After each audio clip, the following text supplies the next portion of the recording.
if you're visiting this Sunday, I am not the pastor here. That's Pastor Mike Parks. And as you may have gleaned, he and a group of 27 from our congregation are in Israel. They're in Bethlehem today, I'm told, on a tour, and they'll be back this week. And my name is Jim Jenkins, and I fill in. Sometimes I've been a pastor for a long time, and Pastor Mike's always gracious to give me the opportunity to speak periodically. And when I approached knowing that I was going to get the nod to do this Sunday, I was reading, just not aiming at anything, and I was in Isaiah 57. I'm not going to put the verses up. If you just want to follow along, take a minute and find it. And I'm going to start at verse 1 of Isaiah 57. The righteous perish. No one ponders it in his heart. Devout men are taken away. No one understands. But the righteous are taken away to be spared from evil. Those who walk uprightly enter into peace. They find rest as they lie in death. But you, I don't know about you. If I ever heard anything from the Lord in the Bible, it says, but you. He has my attention already. But you, come here. You sons of sorceresses. You offspring of adulterers. You prostitutes. Whom are you mocking? Whom do you sneer and stick out your tongue? Are you not a brood of rebels, the offspring of liars? You burn with lust among the oaks and under every spreading tree. Now look at this next verse. You sacrifice your children in the ravines and under the overhanging crags. The idols among the smooth stones of ravines are your portion. They're your lot. Yes, to them you've poured out drink offerings and offered grain offerings. In the light of these things should I relent? You've made your bed on a high and lofty hill. And there you went up to offer sacrifices. Behind your doors and doorposts you put on pagan symbols. Forsaking me, you've uncovered your bed. You climbed into it and opened wide and made a pact with others whose bed you love. You looked on their nakedness. You went to Molech with olive oil and increased your perfumes. You sent the ambassadors far away. You descended into the grave itself. You were wearied by all your ways, but you would not say it is hopeless. You found renewal in your strength. When I read that, and when I thought about what I wanted to share with you today, first thing I want to tell you is that it's a very nostalgic thing for me to hear that song. It was in 1971 that I was in my third year of university, Youngstown State University in Ohio. Like many in my generation, I was just, the 60s had happened. Maybe that's all I have to say. The 60s happened. But in the 70s, there was this disenchantment. There had been assassinations in 67. Robert Kennedy, Martin Luther King Jr., all those things, John Kennedy. I grew up in that era in high school. And by the time college rolled around, I had a lot of baggage in my life already. I had my blinders on. I would go to class. I would work. And when I wasn't working, I went to the pubs with my friends. And I got into music like a lot of people did in the 60s and 70s. And I just kind of had my blinders on. And I remember one time going to a bar at the university. It's called the University Club. And there was a band. And there was this young, very young-looking guy. And I never saw anything like this before. Usually people, there's a lot of noise and smoke and all the, the ambiance of a place like that. Everybody got quiet. Some of them sat down on the floor to listen to this guy. He went into some solo riffs on his guitar, and I thought, that's the best guitar play I've ever heard in my life. Years later, I would hear Johnny Carson on the old Tonight Show. He had Stephen Stills from Crosby, Stills, Nash & Young. And he asked him, who do you think the best guitar player in the world is? Jimi Hendrix? Stills said, no. There's a guy from Youngstown, Ohio named Phil Keaggy. I've never heard anybody play like him. That was Phil Keaggy you heard. Who will speak up for the little ones? He could have been a multi-millionaire, multiple platinum. He could be of the status of an Eric Clapton if he chose to be. But he chose to give that talent to the Lord. And he traveled all around the world and gave great gifts to the body of Christ with the music. I have a picture. It's I could not find it, Judy. I dug around everywhere. I have a picture of when we invited him to do a concert in Canada when we pastored there. And my little daughter, Hannah, that was maybe, 3, was sitting on his lap.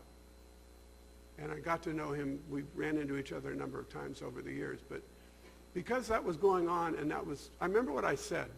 It's really interesting. When I heard that he was a Christian, because I'd heard him with the Glass Harp was the name of the band he was with. I heard him before I was saved. And they said, Phil Keaggy's, there was a disc jockey that got saved in our town. And he got in all kinds of trouble because he started witnessing on his AM radio show. And he started mentioning these new birth concerts with Phil Keaggy. And I thought, first thing out of my mouth was, what a waste. Phil Keaggy's a Jesus freak.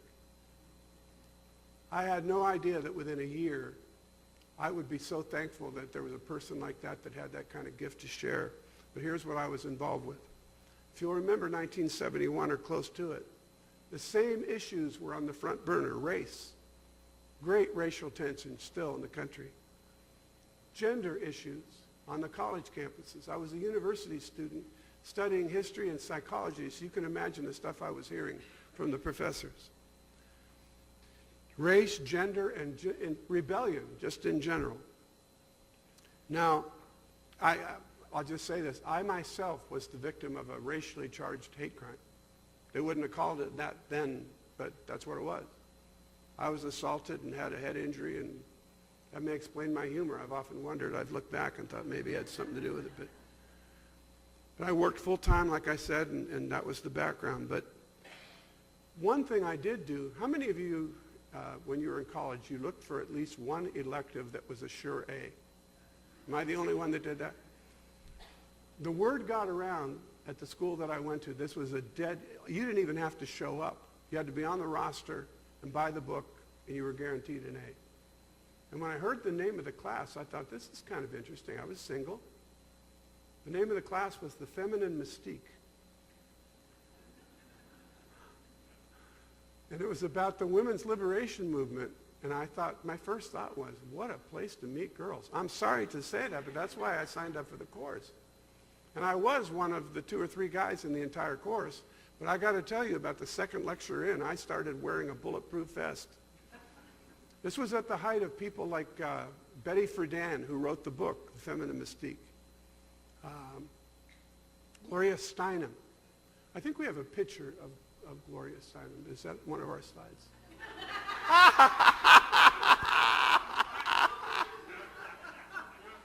You couldn't script this. There she is.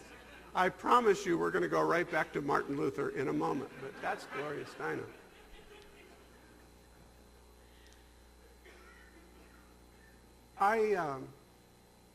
Any preacher in the last 30, 40 years knows the minefield, just like any politician does. There are some issues you just don't delve into in an open forum unless you're really prepared to take some heat or get into it with people, because it's one of those flashpoints. Well, the whole discussion of abortion and abortion on demand and late-term abortion and all that, I can remember having people, when I would bring it up in discussions, physically just back like, don't talk about that, don't. And the other one had to do with anything to do with gender issues. Don't talk about that. Talk about the love of God and mercy and grace.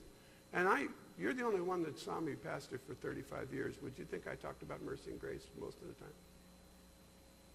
But what are you going to do when something like this happens? And I don't want you to just put it up again one more time, fellas. There we are. The story of that, don't even look at the thing she's holding. The story of that is the woman, Gloria Steinem's on your left. The lady to the right is a self-described Lutheran minister who brags about her coarse language, her tats, and the fact that she's different than anybody that's in ministry, because, and it's this exact mirroring of what's going on in the culture. The minister to the left took it upon herself to solicit at a conference that she spoke at to a feminist group. She said, if you were one of the fools who at one time owned a purity ring or a promise ring, which was an emblem between you and God that you would remain a virgin until you got married, if you want to, send them in to me. I'm going to make a sculpture. hundreds of people sent in their rings with remarks like this. It always bothered me because when I was in college fooling around, it always felt like somebody was watching me.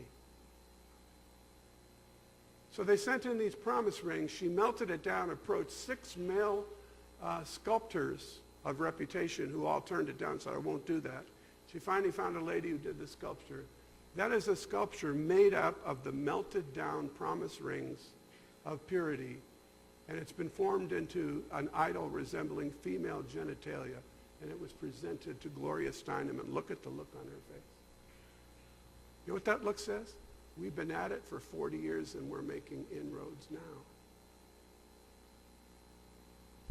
I had a daughter and a son, and I watched as they grew up, and I have to tell you, when they were teenagers, still to this day, they're married and have families of their own. But I just prayed that the spirit of this world wouldn't lure them into something that would be destructive that they'd have to live with. And so this is, I want to talk a little bit about Molech. Now, I read the passage in Isaiah, and I said that they were being indicted by God because they claimed to know the living God, but they were bringing their children to sacrifice to a god named Molech, who is an Ammonite deity. Molech shows up all over the Old Testament. It's not just in Isaiah. It's in Leviticus and Deuteronomy. The people of God continually had to be reminded, don't do what they do, don't interact with them, and don't let what comes into you. For instance, Molech, I don't know if you knew this, one of the reasons Solomon lost his kingdom was because one of the many wives he had brought the worship of Molech into the temple. And what was the worship of Molech? I don't know how else to put this. How many of you saw the film footage? You had to see it. It was a Catholic group, a Catholic school, that went to a pro-life parade in Washington, D.C. Do you remember the incident? And there were these Catholic boys, and they were sitting there, and a guy came up with a drum and just started pounding the drum right in the kid's face. And the kids started singing their school songs or something, and it turned into a big incident. But how did the press treat that? Crazy, right-wing, wacko Christian nut jobs have confrontation with this, and they turned it into a whole different thing within 10 hours. You know how Molech was worshipped? There was an idol big enough, it was bronze, that had a furnace in its belly. And from behind, with the outstretched arms, the person coming to sacrifice their children, and we don't know if they were infants or older children. I have some evidence, at least in the Incan culture, that sometimes it was a teenager. But would bring them and put them, they would heat this thing up to where the bronze was like a broiler.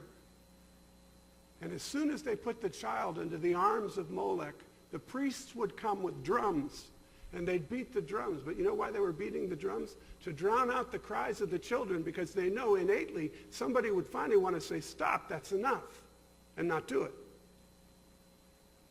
How many demonstrations have you seen where people start with the drums? It's an aggressive thing. It's a tactic.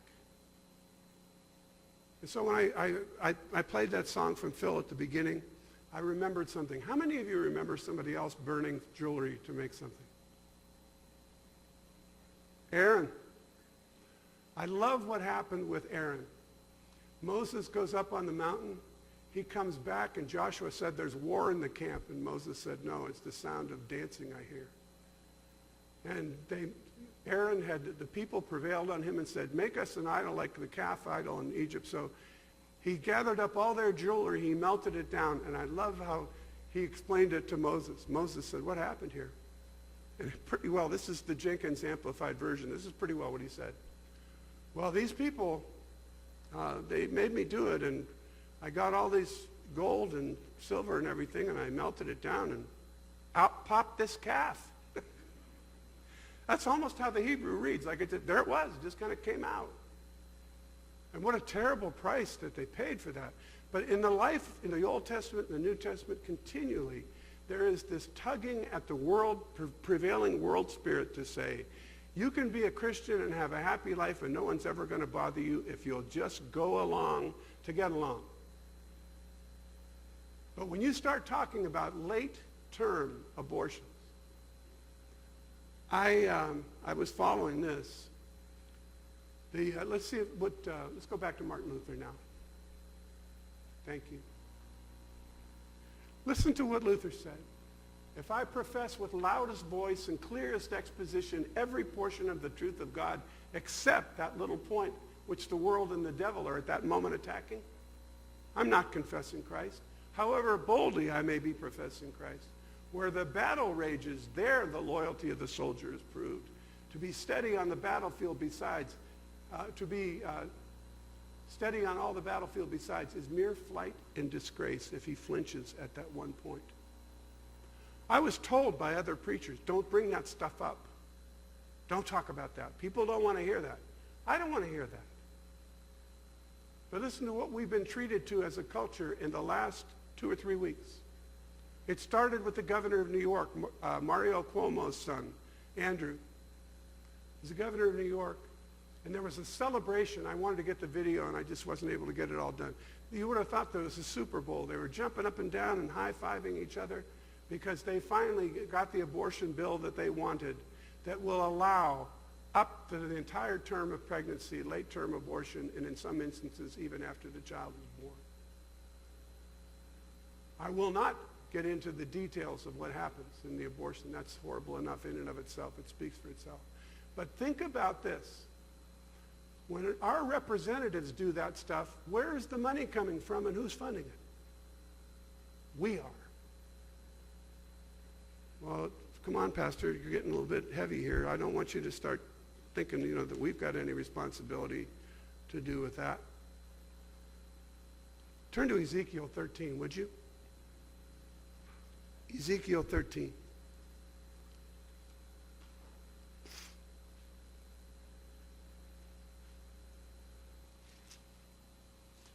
When I went to the Navy chaplain school, they taught us, the joke was they were teaching us which fork to use, how to be a civilized officer in the Navy and everything, and you learned all the protocol. But one of the things that they did, it was very serious, it was to be a watchstander. Any Navy veterans here? You know about standing watch, big deal. If you fall asleep on your watch, did they just say, don't do that again? Does the word brig mean anything to you? We had a little ceremony that we did where they showed us where they had the logbook, and even at the chaplain school, we had watchstanders, and they had to know where every student was, if they were not there, where they were, when they were going to get back. They had to account for the activities of the shift that they were on, and they would stand there, and they would have a ceremony. They would say, I surrender the watch, and the other person would say, I have the watch. Did you ever notice when anything in the Navy goes wrong, the top man goes first? The commanding officer gets fired regardless. They just flat out. A guy from my high school was the commanding officer of the Iowa when they had an incident. He was let go within 10, 15 hours. Before an investigation, he was let go because it happened on his watch. Ezekiel chapter 13. It was no different in the ancient world about responsibility for others to be watching for trends and for threats and for changes.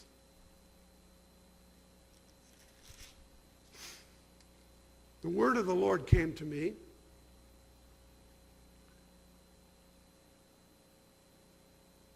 Verse 1, the word of the Lord came to me, Son of man, prophesy against the prophets of Israel who are now prophesying.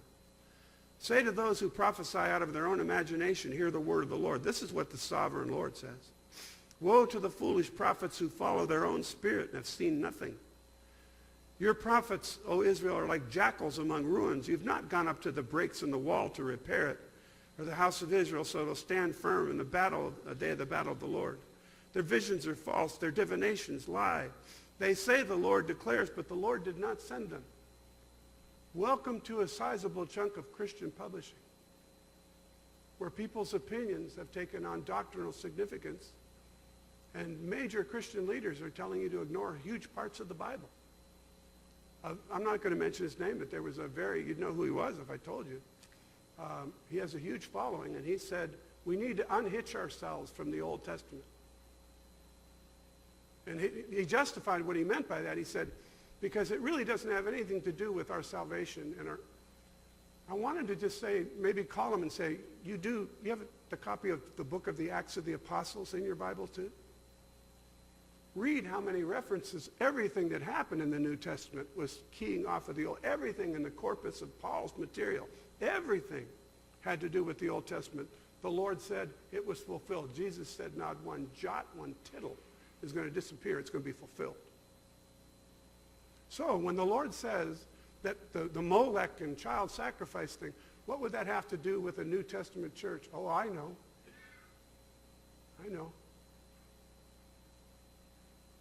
Judy worked in the schools for years. My daughter Hannah worked in the schools for years. My son Peter is a career teacher. And so we've had these long discussions about what the environment in school is like. And you face a choice after a while. If you're a kid in the school, you're either going to stand your ground and speak up for what you really believe, but it's going to be a tough road for you. And there's going to be all manner of conflict and everything. But if you just start going along, and if your parents don't call you on it, or at least point it out to you, this is who a believer in the Lord in the middle of this is maybe what the response ought to be. If we drop that because we want our kids to be our buddies, that's on us. That's on us.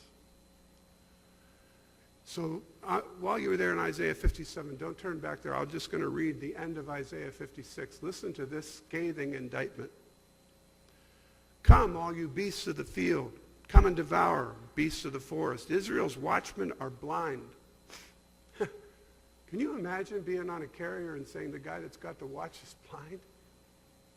And you're near Newfoundland? And somebody said the word iceberg last night?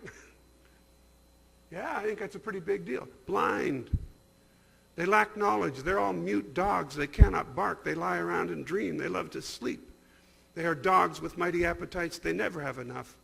They're shepherds who lack understanding. Catch this part. They each turn to their own way.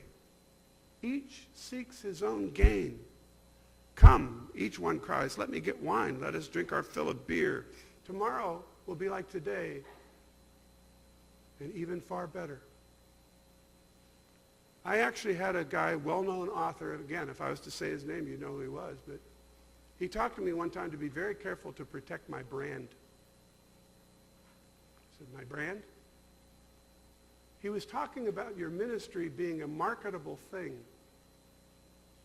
I remember the day, I can remember it like yesterday. I was in a Fuller Seminary bookstore in Southern California, and we had an assignment for a church growth class that I was taking when I was doing my doctorate. I saw the book, and I almost didn't want to touch it. I had a chill run down my spine. It was titled Marketing the Church. And it was totally based on the corporate model of Peter Drucker, who was the father of the modern corporation, Time magazine called him. He went out and solicited some up-and-coming hard-charger type pastors and mentored them in the new church growth thing where the church was going to be run like a business. You learned marketing. You learned real intricate ways of packaging things. And when I saw it, I kind of balked at it, but I thought, okay, that's me. I'm just reacting to this. It's not really a problem. I have been watching since then the developments of what happens when you have to totally be so image conscious that you wouldn't dare go near a topic like this for fear of being turfed out on your ear. Because you don't want to engage the culture. Well, listen, can I burst your bubble for you? The Molech in the Psalms, the psalmist likens offering sacrifices to Molech to offering sacrifices to demons. I believe that. Who else would be behind wanting to kill babies? Well, I can think of a couple. Herod, Pharaoh. Isn't it interesting? There's precedent for that. And the Molech stuff, that's when the Lord finally began to say, in Isaiah 57, you know what he went on to say to them? Have you noticed you haven't heard from me? Do you think maybe you're feeling this way because I haven't spoken to you for a while? Sometimes the Lord will just let us keep going until we figure out something's missing here. Sherlock Holmes, I quote this all the time. He tells Watson, he turns to him, he says, my dear Watson, I detect the presence of an absence. Sometimes you just start and you say, wait a minute, it's been a while since, no. That's just me thinking this up. I didn't pray. I didn't read the word about this. It's so easy to do that. So when we start to think about this whole topic, Turn to Leviticus chapter 20, would you? 20, verse 5. Leviticus chapter 20, the 5th verse.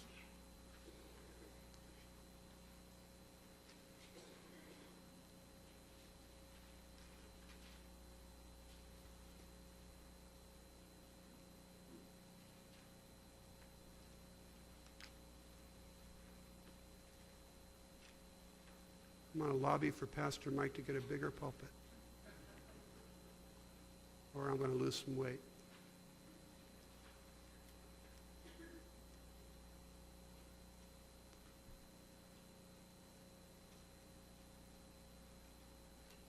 Leviticus chapter 20, verse 1. The Lord said to Moses, say this to the Israelites. Any Israelite or any alien living in Israel who gives any of his children to Molech must be put to death. The people of the community are to stone him, and I will set my face against that man, and I will cut him off from his people. For by giving his children to Molech, he has defiled my sanctuary and profaned my holy name.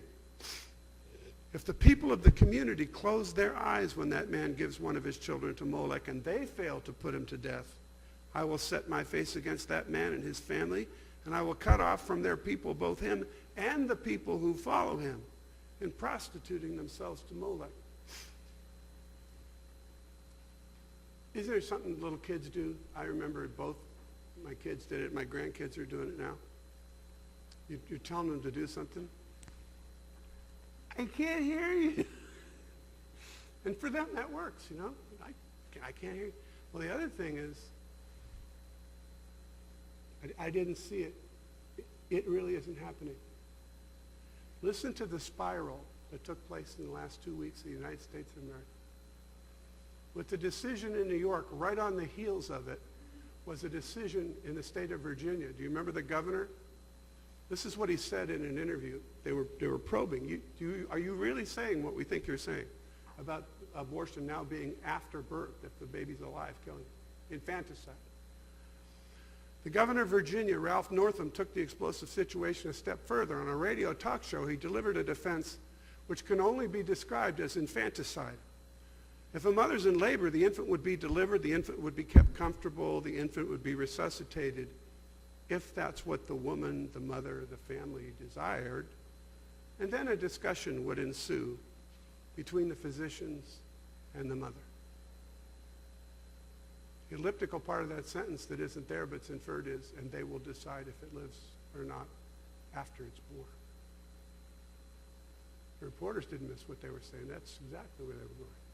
Do you have the next slide, please? The doctors of death. Boy, is this a heavy message. Just take a deep breath. But you might want to know who these guys are because they have affected every one of you and your children and grandchildren for generations, these two guys. To the left is Dr. Peter Singer. Dr. Singer is an ethicist in an Ivy League school who was part of the team that President Obama put together when they made up the Affordable Care Act. Dr. Peter Singer. This guy to the right is Dr. Ezekiel Emanuel. His brother, Rahm Emanuel, is presently the mayor of Chicago. He was also the first chief of staff for Barack Obama. Listen to this quote in 1993, long before that.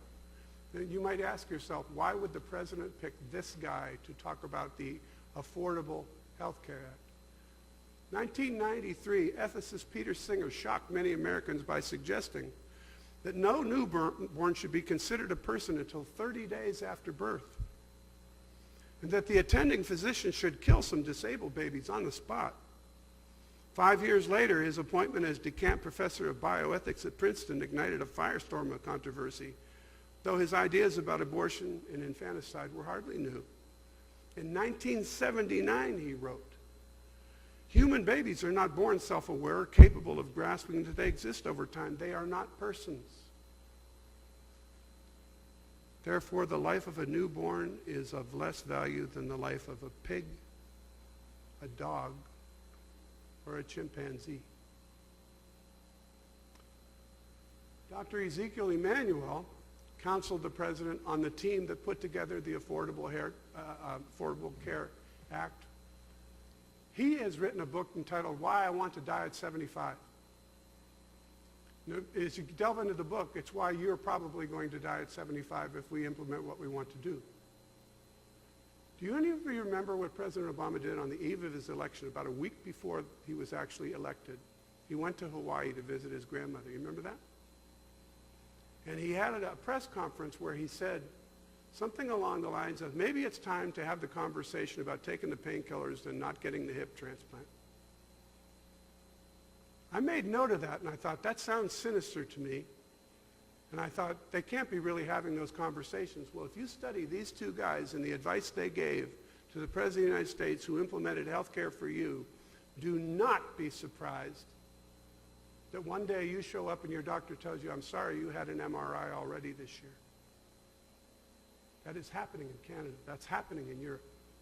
They keyed off a European health care plan that it's measured and metered out health care where somebody else decides whether you are viable or useful or self-aware. I will never forget this. I was a student nurse in the middle of all that stuff in college. I was working as an orderly. The nurses were making all the money. I thought, hey, I can do this. So I wanted to be an RN, get a little bit more pay. So as a student nurse, we went to visit a state hospital. And they showed me a guy a Vietnam veteran who came back. All of his limbs were gone. He was blind and deaf. He laid on a bed and thrashed around, and he'd go like this, and and so as another student nurse was given the assignment to go in and just mark his behavior. I mean, I don't know if that was supposed to be some sort of disciplinary thing to make her sit through that, but for a whole shift she watched him. He was sitting there going like this, and he was going like this sideways and so she just started marking some stuff down to kill time while she was in the room. After the dreaded shift was over, she got in the elevator at the VA hospital. She had a little thing in her hand, and an old salty veteran came along and said, oh man, I haven't seen that for years. And she said, what? She said, Morse code. Dot, dot, dash. He wrote a book. I can see the triage nurse. There is no quality of life for this one. Give him the cocktail and let the family know. We take, you know what the Lord was saying? When you choose to put to death one of your, let alone your children, I can't even get my head around that. But if you make a choice to say, this person must die so I can curry favor with a God, the Lord was saying the thing that was the worst about all of that is they were insulting the true God, and in another passage of Scripture, the Lord said, no such thing ever entered my mind that you would do a thing like that.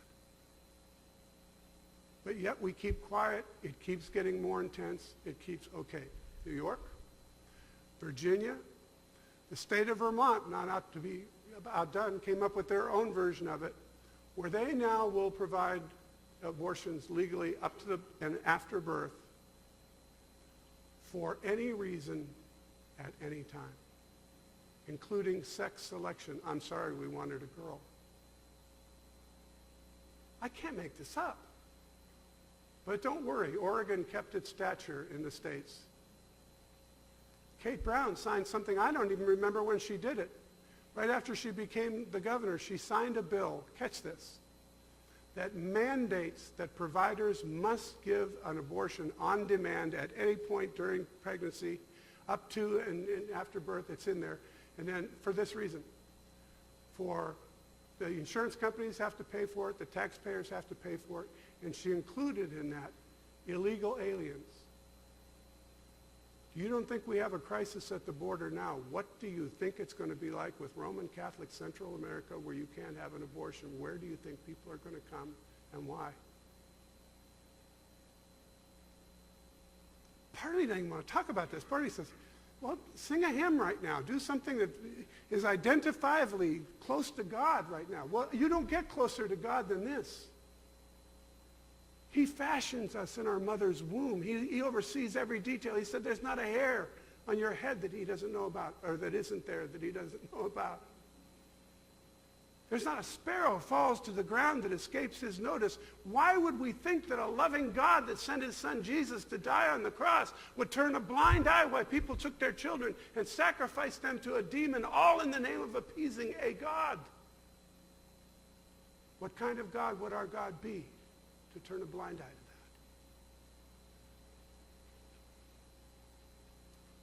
that? Okay, ladies, I think you want to know about this. The ethicists that came up with those decisions, both of them cited Darwin and the father of modern social psychology. And this was what used to be conventional wisdom in social psychology when the science was kind of founded. So ladies, this is going to be very edifying. Even in the most intelligent races, there are large numbers of women who are so close to this, whose brains are the size of the gorilla, than the most developed male brains. The inferiority is so obvious that no one can test it for a moment. Only its degree is worth discussion. Women represent the most inferior forms of human evolution, closer to children and savages than to an adult. They excel in fickleness, inconsistency, absence of thought and logic. Excuse me, I'm going to duck here. They are exceptional as the birth of any monstrosity. For example, a gorilla with two heads. Charles Darwin, that your children are mandated to hear what he has to say about the universe and creation. We turn a blind eye so much that when you hear things, it's kind of, I hope it's shocking. It's shocking to me. Now,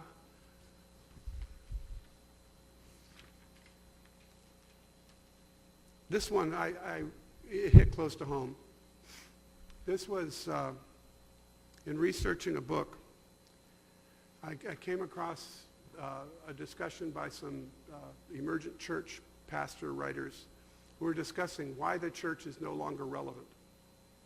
And they said the church is no longer relevant because we engage in these discussions about culture war issues. Show me in the Bible where it says it's a culture war, what we just talked about.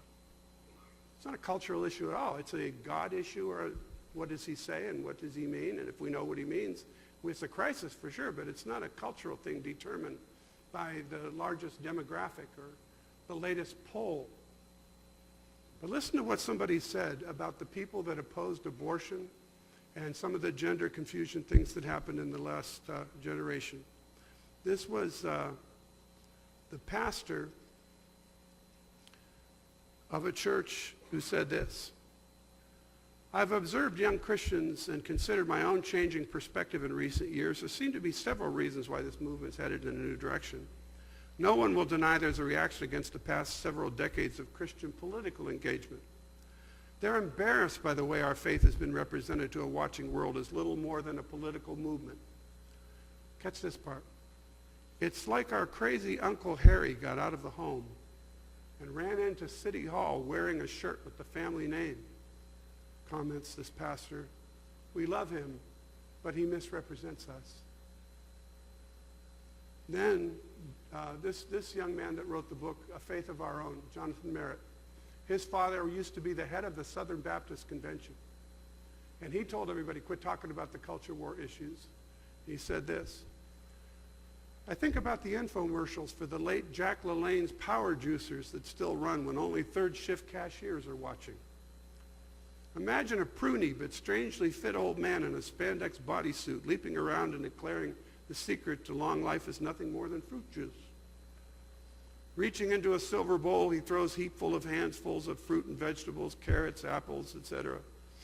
Into the hole atop his patented machine. The appliance gargles and grinds until it spits out a shot glass of muddy juice. You know who he was talking about there? Pastors who bring this stuff up now when they know that people don't want to hear it. An old man peddling juice and crazy Uncle Harry out from the home. Here's a thought, terrifying thought. What if the things that are going to come on the earth will affect all of us, even if we didn't do that, but it occurred on our watch? I probably slept A total of 5 hours the last 3 days. Getting ready to do this, I was back and forth. Don't say it. Don't go into that. No, don't do that. And then I said, no, the more I looked into it, and the more I was convinced. Let's look at the next slide, please.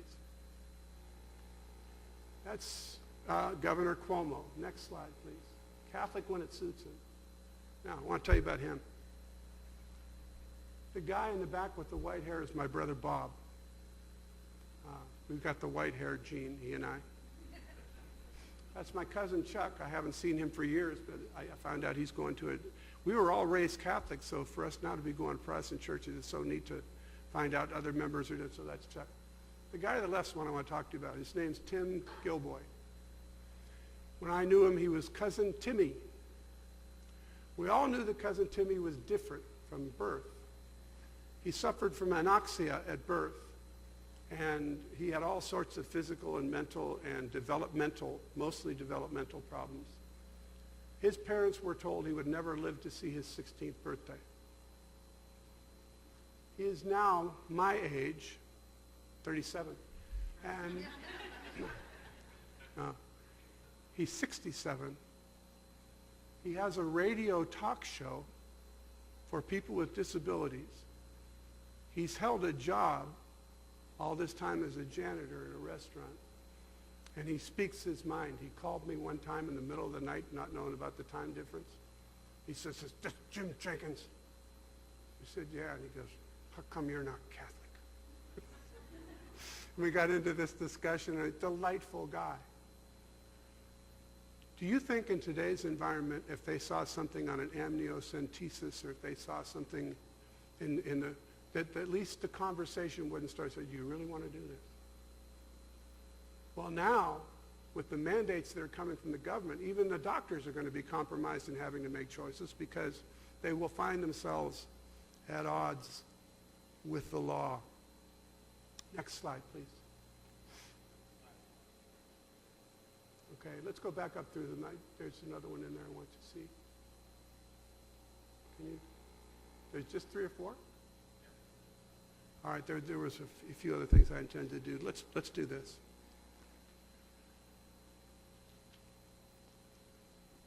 It's such a big topic, but I wanted you to hear how high-tech of me. This was the coverage of Kate Brown when she signed the bill that I told you about. Oregon becomes the first state to offer abortions for all, including illegal aliens.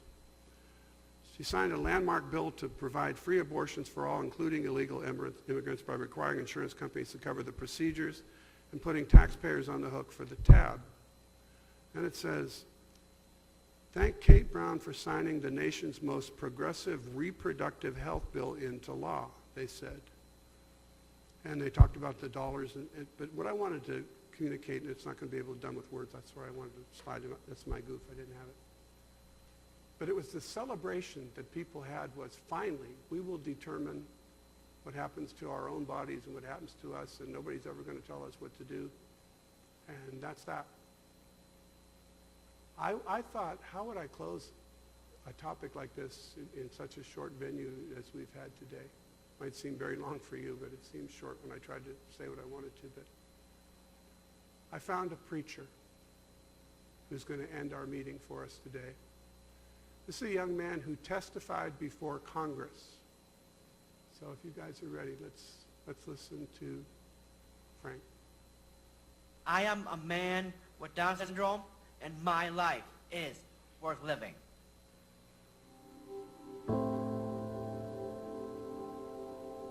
Sadly, across the world, a notion is being sold that maybe we don't need research concerning Down syndrome. Some people say prenatal screens will identify Down syndrome in the womb, and those pregnancies will just be terminated. It's hard for me to sit here and say those words. I completely understand that the people pushing this particular final solution are saying that people like me should not exist. That view is deeply prejudiced by an outdated idea of life with Down syndrome. Seriously, I have a great life. I have lectured at universities, acted in an award-winning film and an Emmy-winning TV show, and spoken to thousands of young people about the value of inclusion in making America great. I have been to the White House twice, and I didn't have to jump the fence either time. Seriously, I don't feel I should have to justify my existence. But to those who question the value of people with Down syndrome, I would make 3 points. First, we are a medical gift to society, a blueprint for medical research into cancer, Alzheimer's, and immune system disorders. Second, we are an unusually powerful source of happiness. A Harvard-based study has discovered that people with Down syndrome, as well as their parents and siblings, are happier than society at large. Surely happiness is worth something. Finally, we are the canary in the eugenics coal mine. We are giving the world a chance to think about the ethics of choosing which humans get a chance at life. So we are helping to defeat cancer and Alzheimer's. And we make the world a happier place. Is there really no place for us in the world? On a deeply personal note, I cannot tell you how much it means to me that my extra chromosome might lead to the answer to Alzheimer's. It's likely that this thief will one day steal my memories, my very life from me.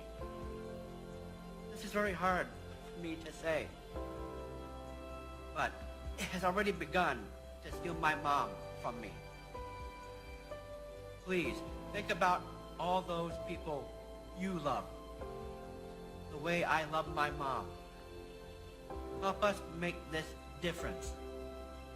If not for me and my mom, then for you and the ones you love.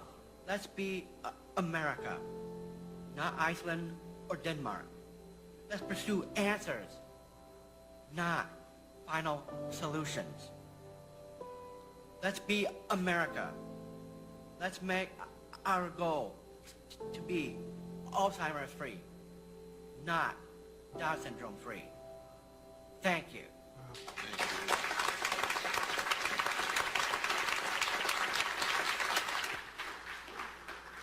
Let's stand.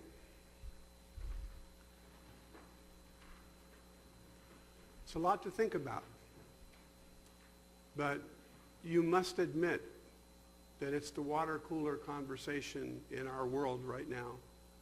And ramping up to this next election season, we're going to hear everybody's really extreme views on both sides. There's going to be a lot of debate. Here's the only thing I want to say to you. Don't let anybody silence you from speaking what you know to be true from the Word of God. I'm not telling you to be an activist. I'm not going to suggest what you do. I think it might be a good idea to find out who your representatives are if you wanted to contact them. But at the very least, I just, when I see that, I saw that, I lost it. I just wept. And I thought, he wouldn't have been here to tell us that if somebody made another choice. Father, thank you for today. Thank you for the influence that you're affording everybody in this room. In the orbit of their life, there are people that they interact with at all kinds of levels. Let the love of God and the mercy and the greatness of who you are be revealed in and through us. But also let us be agents of speaking your truth in the public marketplace. We need your wisdom and your timing, and we need your great grace. And we ask it in Jesus' name. Amen. Before we leave, this is Stan over here. Stan will be up front if you have prayer that you'd like to pray, or you want to respond somehow to what you've heard and agree together in prayer. I'll be around. Stan's going to be here. But may the Lord bless you and keep you and use you in Jesus' name. Amen.